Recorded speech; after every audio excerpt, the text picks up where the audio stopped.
Respected Prime Minister,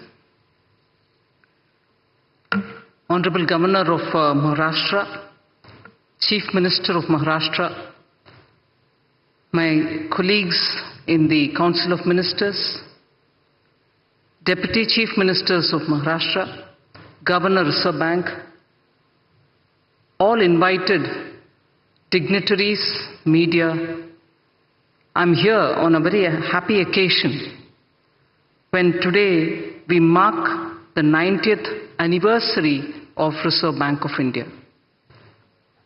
RBI, the Central Bank of India, has actually had a remarkable checkered history.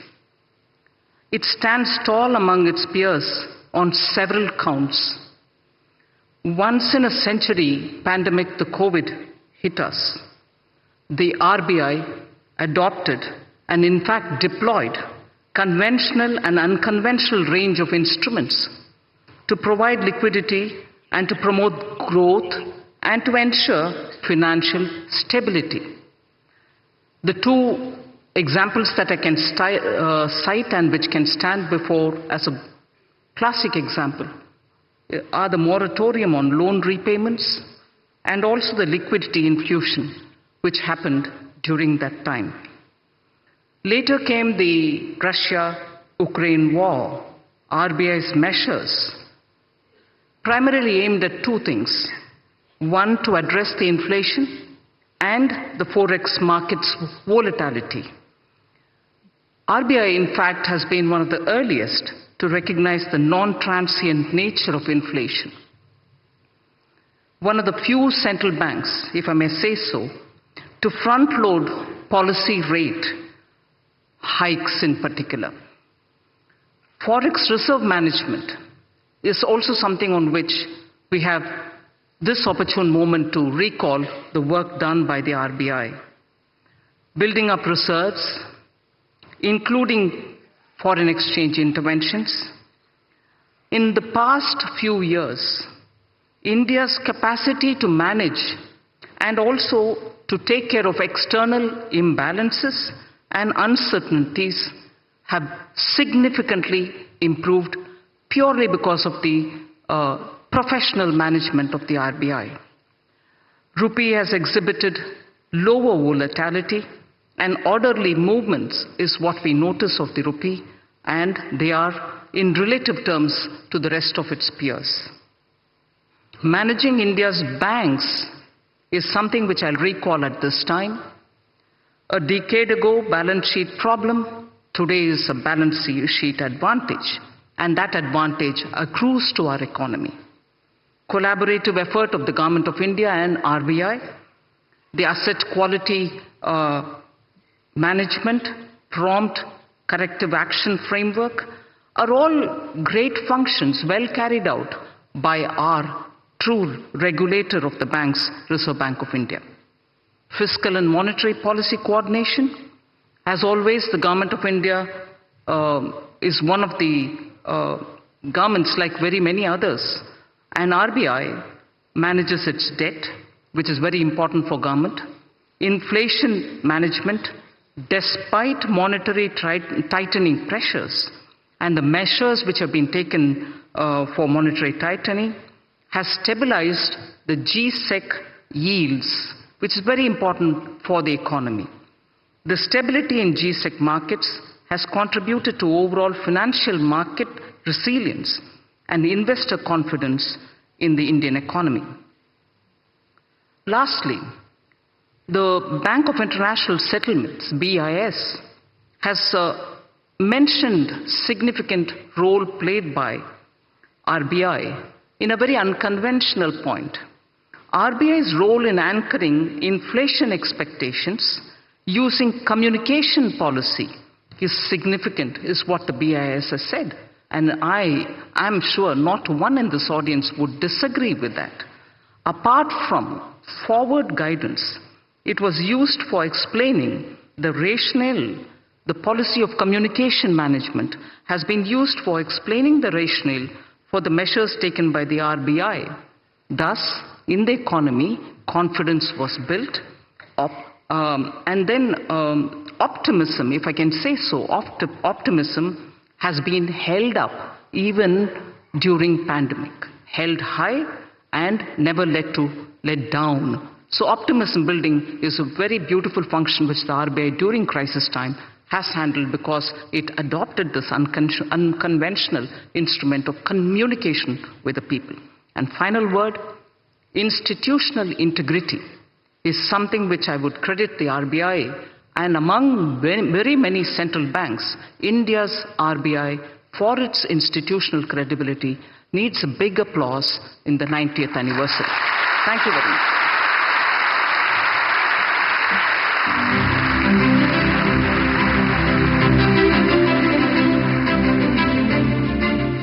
धन्यवाद माननीय, आपके मार्गदर्शन के लिए। रिजर्व बैंक की इस अभूतपूर्व यात्रा को समर्पित एक स्मारक सिक्का जारी करने के लिए रिजर्व बैंक गवर्नर से अनुरोध है कि माननीय प्रधानमंत्री जी के कर कमलों द्वारा जारी होने वाले सिक्के को प्रस्तुत करें।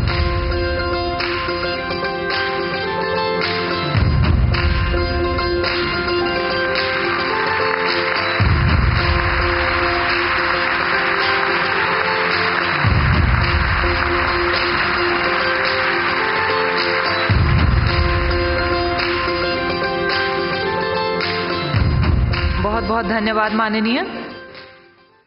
आज हम एक ऐसे ऐतिहासिक क्षण के साक्षी बन रहे हैं जहां हम भारतीय रिजर्व बैंक के 9 दशकों की यात्रा को मना रहे हैं, जिसमें रिजर्व बैंक ने कई नई कार्यप्रणालियों की शुरुआत की और कई पुराने कार्यों में नवीनता लाई है।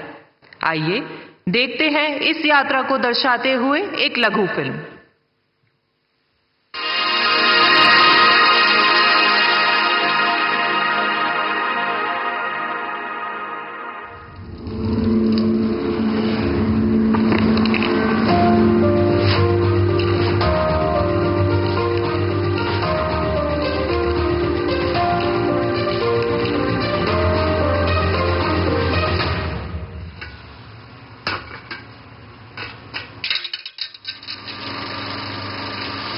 The Reserve Bank of India came into existence on 1st of April 1935 as a joint stock company. It was nationalized in 1949. Over the last 9 decades, through its multifarious functions, the RBI has played a crucial role in the development of Indian financial sector and the economy. As the currency issuer of the country, the RBI has ensured supply of good quality banknotes. It has achieved near self-sufficiency in printing and sourcing of security features of banknotes by setting up of currency printing presses, paper manufacturing units and in-house ink factory. Being the banker and debt manager to the central and state governments, the Reserve Bank has managed their market borrowing programs and facilitated development of the government securities market. Introduction of new instruments, strengthening market infrastructure and expanding the participant base, including retail investors, have ensured deepening of financial markets. India's monetary policy framework has evolved from monetary targeting to flexible inflation targeting, which was introduced in 2016. This was a major structural reform and has fostered price stability. RBI's monetary policy decisions are backed by its robust research and data analysis. The Reserve Bank is also responsible for the country's foreign exchange and reserves management. Its role has evolved over the years from being a regulator to a facilitator in an environment of market-determined exchange rates. A number of measures have been taken to simplify foreign exchange regulations for facilitating investment and trade. As the regulator and supervisor of a large part of the financial sector, the RBI has played a crucial role in promoting a sound and efficient financial system in the country.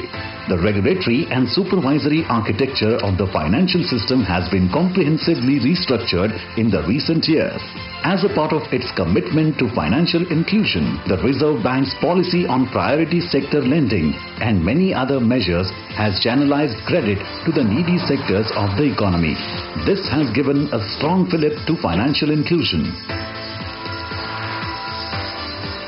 To strengthen customer protection and grievance redress mechanisms, the scope of Banking Ombudsman Scheme has been gradually widened. The Reserve Bank Integrated Ombudsman Scheme embodies the One Nation, One Ombudsman approach. India now has state-of-the-art payment systems that are affordable, accessible, convenient, safe and secure. The country has acquired a leadership position in digital payments landscape. As a regulator of the payment system, the RBI has played a significant role on making this possible. As part of promoting responsible innovations in financial services, the regulatory sandbox of the Reserve Bank provides a platform for developing solutions with focus on innovation and research in the fintech space. Giving further fillip to innovation, the RBI has taken a pioneering role among central banks by introducing the digital rupee, the central bank digital currency, in 2022 as a pilot project. The RBI has also been an institution builder in niche areas of the financial services sector. In its 90 years journey, the Reserve Bank has navigated through turbulent times with commitment and determination.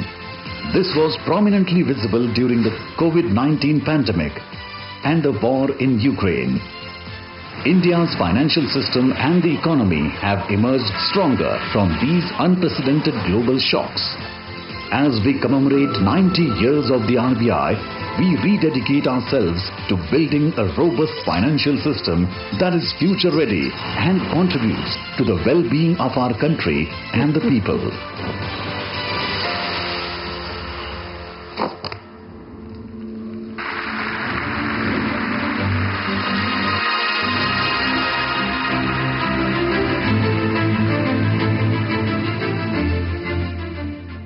अब हम माननीय प्रधानमंत्री जी से निवेदन करते हैं कि कृपया इस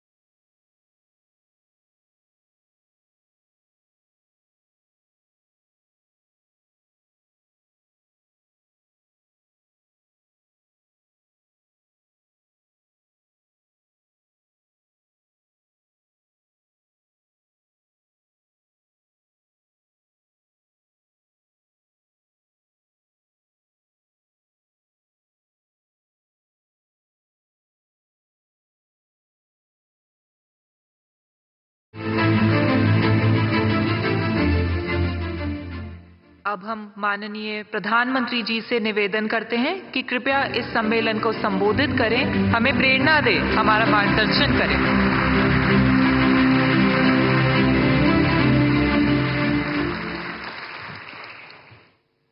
महाराष्ट्र के राज्यपाल श्री रमेश बैस जी, मुख्यमंत्री श्रीमान एकनाथ शिंदे जी,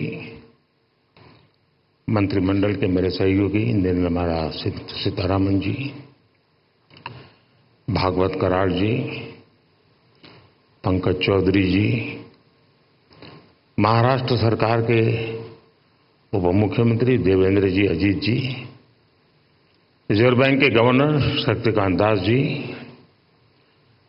रिजर्व बैंक ऑफ इंडिया के अधिकारी, अन्य महानुभाव, देवी और सज्जनों, आज भारत का रिजर्व बैंक एक ऐतिहासिक पड़ाव पर पहुंचा है।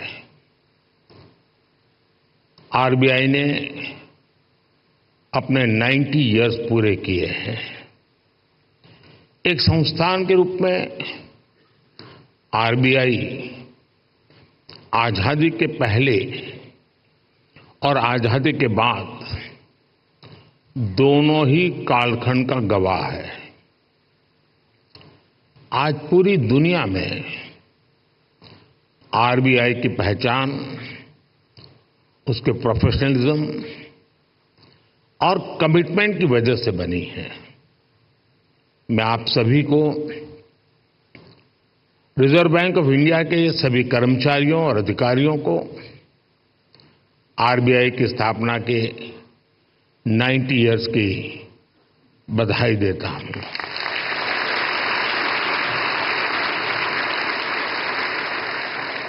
और इस समय जो लोग आरबीआई से जुड़े हैं उन्हें मैं बहुत सौभाग्यशाली मानता हूं। आज आप जो नीतियां बनाएंगे, जो काम करेंगे,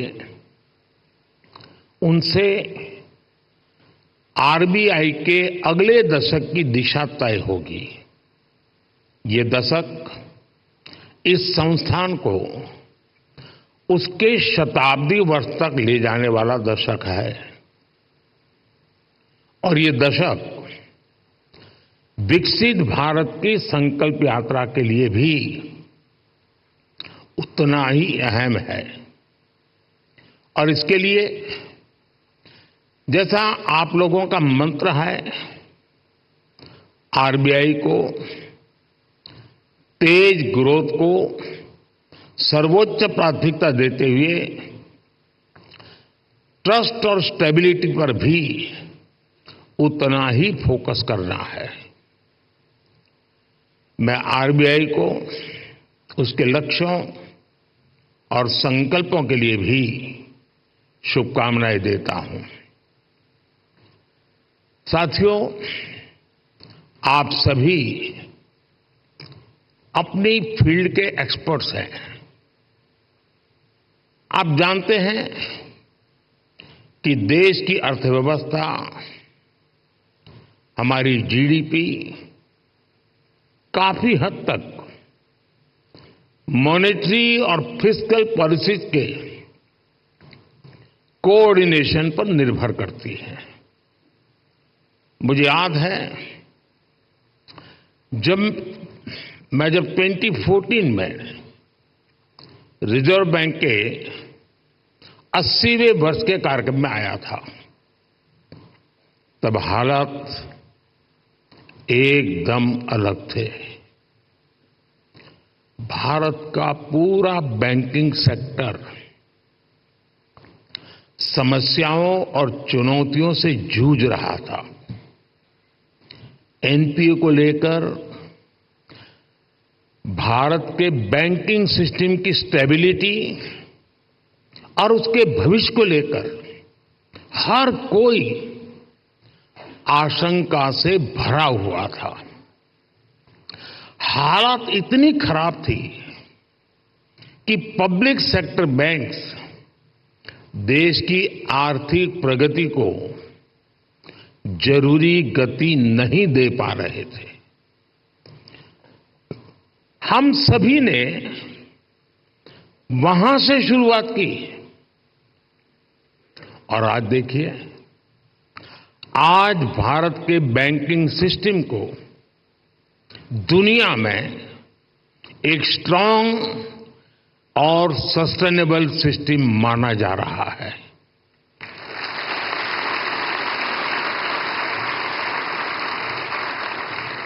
जो बैंकिंग सिस्टम कभी डूबने की कगार पर था, वो बैंकिंग सिस्टम अब प्रॉफिट में आ गया है और क्रेडिट में रिकॉर्ड वृद्धि दिखा रहा है।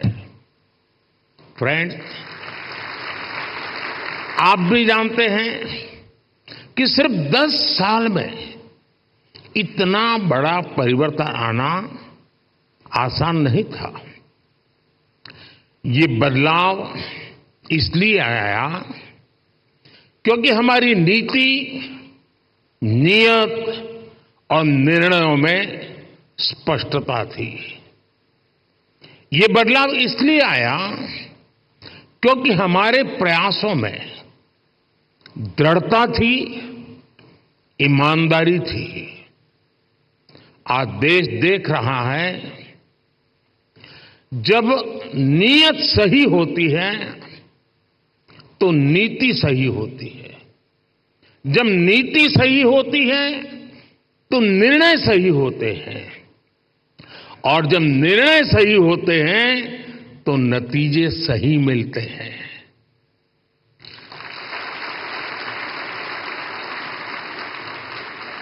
इन शॉर्ट, मैं यही कहना चाहता हूं, नीयत सही तो नतीजे सही।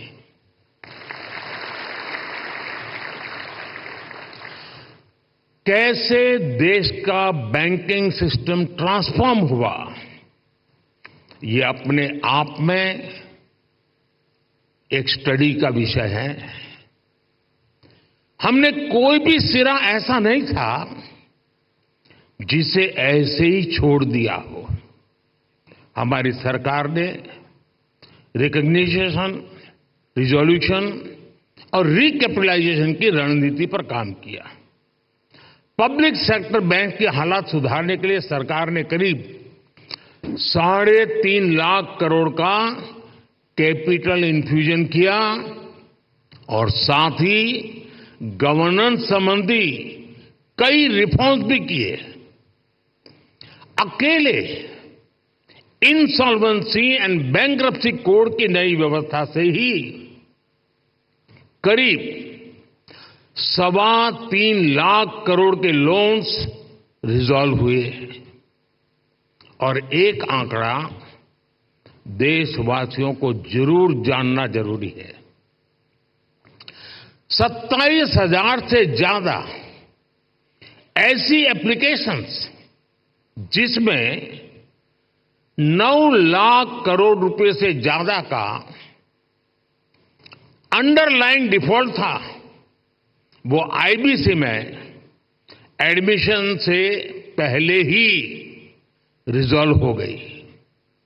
ये दिखाता है कि इस नई व्यवस्था का सामर्थ्य कितना ज्यादा है।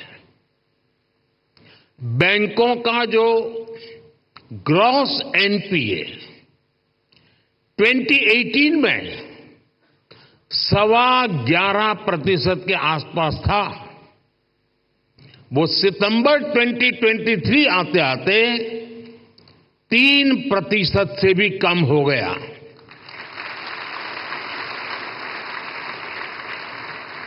आज ट्विन बैलेंस शीट की समस्या अतीत का हिस्सा हो चुकी है। आज बैंक की क्रेडिट ग्रोथ 15% तक हो गई है, और मैं इन सभी उपलब्धियों में आरबीआई की सहभागीदारी और प्रयासों की भी बहुत बड़ी भूमिका रही है, और वो बधाई के पात्र हैं। साथियों, आरबीआई जैसे संस्थान के बारे में चर्चा अक्सर फाइनेंशियल डेफिनेशन और कठिन टर्मिनोलॉजीज तक ही सीमित रह जाती है। आपका कार्य जितना जटिल है, उसमें यह स्वाभाविक भी है, लेकिन आप जो काम करते हैं उससे देश के सामान्य मानव का जीवन सीधे तौर पर प्रभावित होता है। बीते 10 वर्षों में हमने सेंट्रल बैंक, बैंकिंग सिस्टम और अंतिम पायदान पर खड़े व्यक्ति के बीच इस कनेक्ट को हाईलाइट किया है। गरीबों का फाइनेंशियल इंक्लूजन आज इसका बहुत बड़ा उदाहरण है। आज देश में 52 करोड़ जनधन खाते हैं। इनमें भी 55% से ज्यादा खाते महिलाओं के नाम पर है।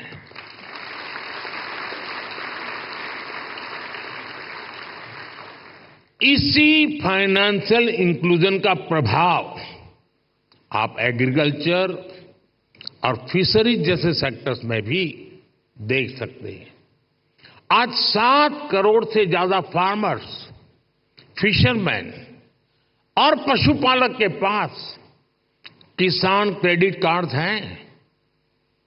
इससे हमारी रूरल इकोनॉमी को एक बहुत बड़ा पुश मिला है।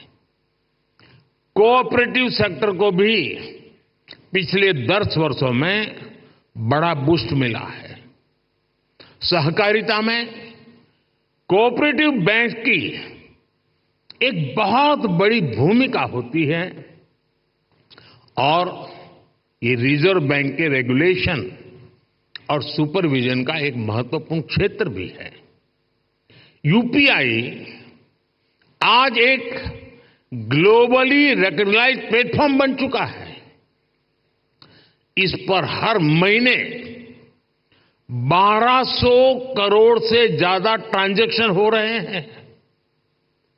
अभी आप लोग सेंट्रल बैंक डिजिटल करेंसी पर भी काम कर रहे हैं। यानी पिछले 10 वर्षों में हुए ट्रांसफॉर्मेशन की एक तस्वीर ये भी है। एक दशक के भीतर ही हम पूरी तरह से एक नई बैंकिंग व्यवस्था, एक नई अर्थव्यवस्था और नए करेंसी एक्सपीरियंस में प्रवेश कर चुके हैं। और जैसा मैंने पहले कहा है, पिछले 10 साल में जो हुआ वो तो सिर्फ ट्रेलर है।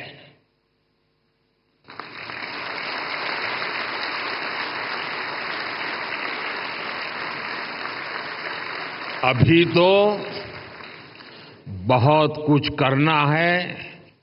अभी तो हमें देश को बहुत आगे लेकर जाना है। साथियों, बहुत जरूरी है कि हमारे पास अगले 10 साल के लक्ष्य बिल्कुल स्पष्ट हो। हमें मिलकर अगले 10 साल में डिजिटल ट्रांजैक्शन की संभावनाओं को विस्तार देना होगा। हमें कैशलेस इकोनॉमी से आ रहे इन बदलावों पर नजर भी रखनी होगी। हमें फाइनेंशियल इंक्लूजन और एम्पावरिंग एफर्ट्स को भी और बेहतर करना होगा। साथियों, इतनी बड़ी जनसंख्या की बैंकिंग नीड्स भी अलग अलग हो सकती है। कई लोग फिजिकल ब्रांच मॉडल को पसंद करते हैं, कई लोगों को डिजिटल डिलीवरी पसंद होती है। देश को ऐसी नीतियां बनाने की जरूरत है जिससे ईज ऑफ डूइंग बैंकिंग बेहतर हो और सभी को उनकी जरूरत के अनुसार क्रेडिट एक्सेस मिल सके। डीपीआई के क्षेत्र में भारत को अग्रणी बनाने के लिए हमें आर्टिफिशियल इंटेलिजेंस, मशीन लर्निंग की निरंतर मदद लेनी चाहिए। भारत की प्रगति तेज गति से हो, इंक्लूसिव हो, सस्टेनेबल हो, इसके लिए रिजर्व बैंक को लगातार कदम उठाते रहने होंगे। एक रेगुलेटर के तौर पर आरबीआई ने बैंकिंग सेक्टर में रूल बेस्ड डिसिप्लिन और फाइनेंशियली प्रूडेंशियल प्रैक्टिसेस को सुनिश्चित कराया है।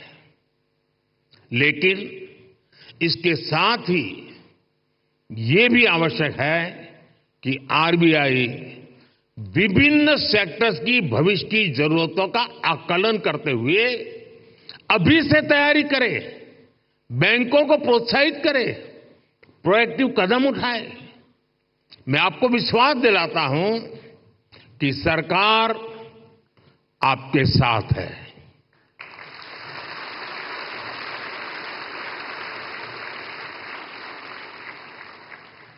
आपको याद होगा 10 साल पहले डबल डिजिट की महंगाई से निपटने का रिफ्लेक्शन तब की फाइनेंशियल पॉलिसीज में नहीं दिखता था।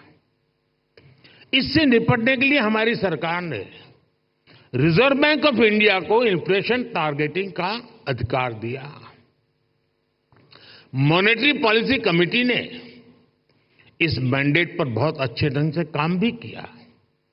साथ ही साथ सरकार ने एक्टिव प्राइस मॉनिटरिंग और फिस्कल कंसोलिडेशन इसके भी कदम उठाए।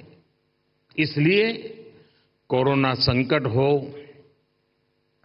अलग अलग देशों में युद्ध की स्थिति हो, तनाव हो, भारत में इन्फ्लेशन मॉडरेट लेवल पर ही रही। साथियों, जिस देश की प्रायोरिटी स्पष्ट हो उसे प्रोग्रेस करने से कोई नहीं रोक सकता।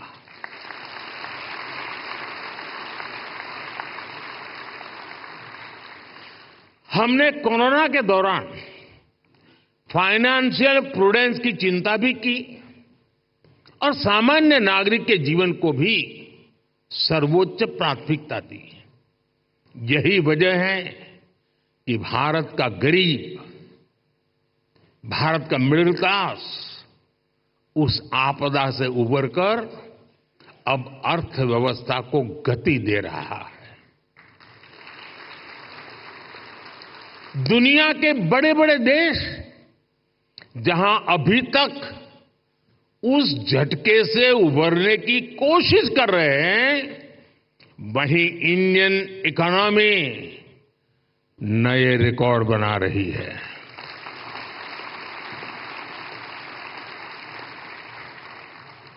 भारत की सफलता को आरबीआई वैश्विक स्तर पर ले जा सकता है। इन्फ्लेशन कंट्रोल और ग्रोथ में एक बैलेंस बनाना किसी भी डेवलपिंग कंट्री की बहुत यूनिक जरूरत होती है। इससे निपटने के लिए कौन कौन से मॉनेटरी टूल्स हो सकते हैं, इसके बारे में सोचना बहुत आवश्यक है। आरबीआई इसके लिए एक मॉडल बनकर ग्लोबल लीडरशिप की भूमिका निभा सकता है। और ये बात मैं 10 साल के अनुभव के बाद कहता हूं, और ये बात दुनिया को निकट से जानने समझने के बाद कह रहा हूं। और इससे पूरे ग्लोबल साउथ को बहुत बड़ी मदद मिल सकती है। फ्रेंड्स, अगले 10 साल के टारगेट तो तय करते हुए हमें एक बात और ध्यान रखनी है, वो है भारत के युवाओं की एस्पिरेशंस। भारत आज दुनिया के सबसे युवा देशों में से एक है। इस युवा एस्पिरेशंस को पूरा करने में आरबीआई का अहम रोल है। बीते 10 साल में सरकार की पॉलिसीज की वजह से नए नए सेक्टर्स बने हैं। इन सेक्टर्स में देश के युवाओं को नए अवसर मिल रहे हैं। आप देखिए, आज ग्रीन एनर्जी जैसे उभरते हुए क्षेत्रों का विस्तार हो रहा है। सरकार सोलर एनर्जी और ग्रीन हाइड्रोजन जैसे सेक्टर्स को प्रमोट कर रही है। आज देश में इथेनॉल ब्लेंडिंग को लगातार बढ़ाया गया है। डिजिटल टेक्नोलॉजी में आज भारत एक प्राइम प्लेयर बनकर उभरा है।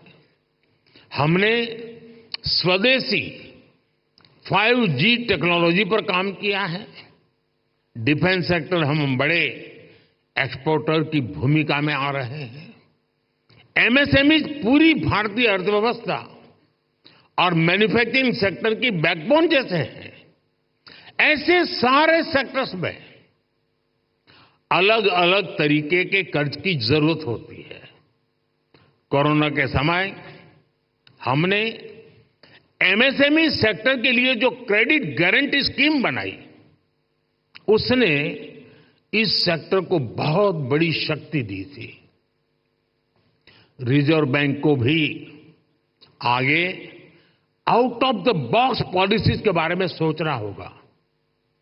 और मैंने देखा है हमारे शक्तिकांत जी आउट ऑफ बॉक्स सोचने में माहिर है।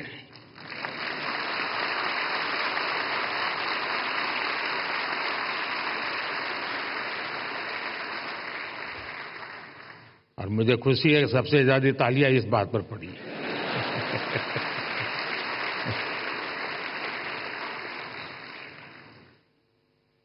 विशेषकर नए सेक्टर्स में हमारे युवाओं को पर्याप्त क्रेडिट अवेलेबिलिटी मिले, ये सुनिश्चित किया जाना बहुत जरूरी है। साथियों, 21वीं सदी में इनोवेशन का बहुत महत्व रहने वाला है। सरकार इनोवेशन पर रिकॉर्ड इन्वेस्ट कर रही है। आपने देखा है अभी अभी हमने जो इंटरिम बजट दिया, उसमें इनोवेशन के लिए 1 लाख करोड़ रुपए का रिसर्च फंड भी बनाया है।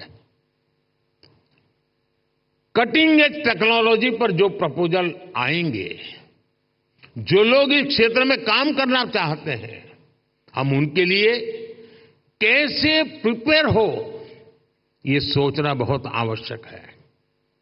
और आरबीआई को अभी से सोचना चाहिए कि वो कैसे उनकी मदद करेगा। हमें ऐसे लोग पहचानने होंगे, हमें ऐसी टीम्स बनानी होगी जो परंपरागत कारोबार हैं, जो आने वाले विषय हैं, हमें उन्हें लेकर एक्सपर्टीज डेवलप करनी चाहिए। इसी तरह स्पेस सेक्टर ओपन हो रहा है, इसमें नए नए स्टार्टअप्स आ रहे हैं, तो उनको क्रेडिट के लिए किस तरह का सपोर्ट चाहिए, ये हमें देखना होगा। इसी तरह भारत में एक सबसे बड़ा क्षेत्र नया पूरी ताकत के साथ आ रहा है, वो है टूरिज्म सेक्टर। टूरिज्म सेक्टर भी बढ़ रहा है और पूरी दुनिया भारत आना चाहती है, भारत देखना चाहती है, भारत समझना चाहती है। अभी कहीं मैंने पढ़ा था, जो ये टूरिज्म के एक्सपर्ट्स होते हैं, उनका कहा है कि आने वाले वर्षों में रिलीजियस टूरिज्म में दुनिया का सबसे बड़ा कैपिटल अयोध्या बनने वाला है।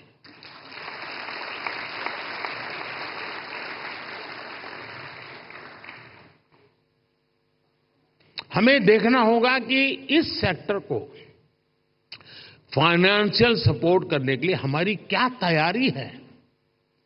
जो देश में नए नए सेक्टर्स बन रहे हैं, हमें उनमें अभी से एक्सपर्टीज डेवलप करनी चाहिए और उनको हम कैसे सपोर्ट करेंगे, इस पर भी पहले से मंथन होना चाहिए। अभी 100 दिन मैं चुनाव में बिजी हूं, तो आपके पास भरपूर समय है। आप सोच के रखिए, क्योंकि शपथ लेने के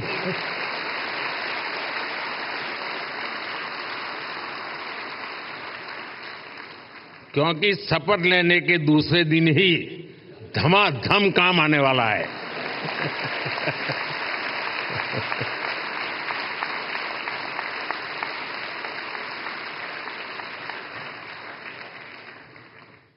साथियों, हम लोगों ने फाइनेंशियल इंक्लूजन पर बहुत काम किया है, डिजिटल पेमेंट पर बहुत काम किया है। इससे हमारे छोटे बिजनेस की, रेहड़ी पटरी वालों की फाइनेंशियल कैपेसिटी अब ट्रांसपेरेंटली दिखाई देने लगी है। अब इस जानकारी का उपयोग करते हुए हमें उन्हें फाइनेंशियल एम्पावर करना है। फ्रेंड्स, हमें मिलकर अगले 10 वर्षों में एक और बड़ा काम करना है। हमें भारत की आर्थिक आत्मनिर्भरता को बढ़ाना है।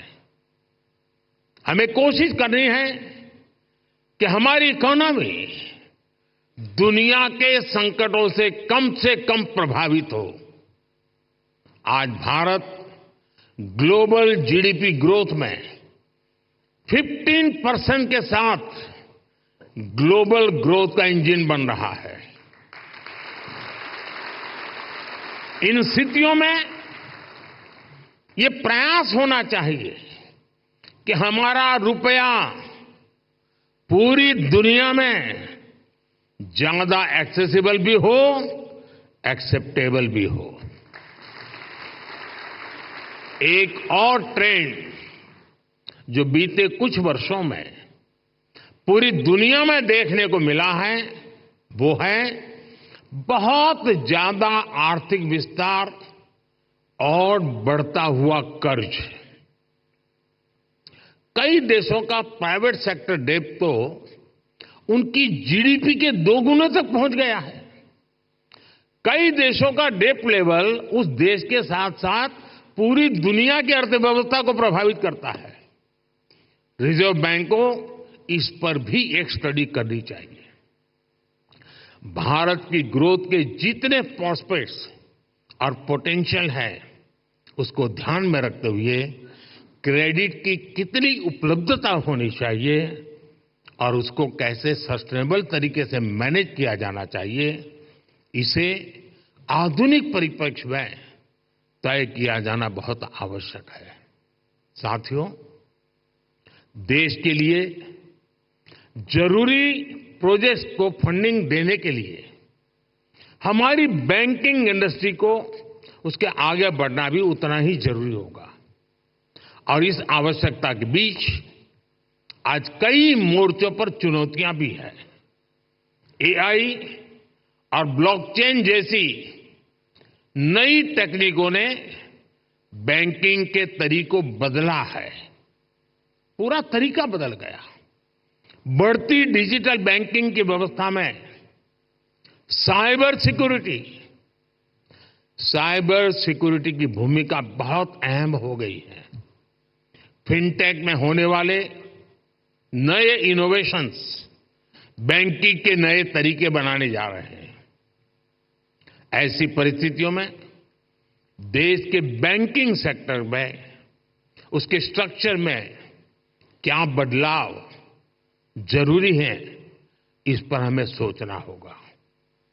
इसमें हमें नए financing, operating and business models की आवश्यकता हो सकती है। ग्लोबल चैंपियंस की क्रेडिट जरूरतों से लेकर रेहड़ी पटरी वालों तक की जरूरत को, कटिंग एज सेक्टर से लेकर ट्रेडिशनल सेक्टर्स तक की जरूरतों को हम पूरा कर सकें, ये विकसित भारत के लिए बहुत जरूरी है। विकसित भारत के बैंकिंग विजन के इस पूरे अध्ययन के लिए रिजर्व बैंक बहुत उपयुक्त संस्था है। आपके ये प्रयास 2047 के विकसित भारत के निर्माण के लिए बहुत अहम होंगे। एक बार फिर आप सबको मेरी बहुत बहुत शुभकामनाएं। धन्यवाद।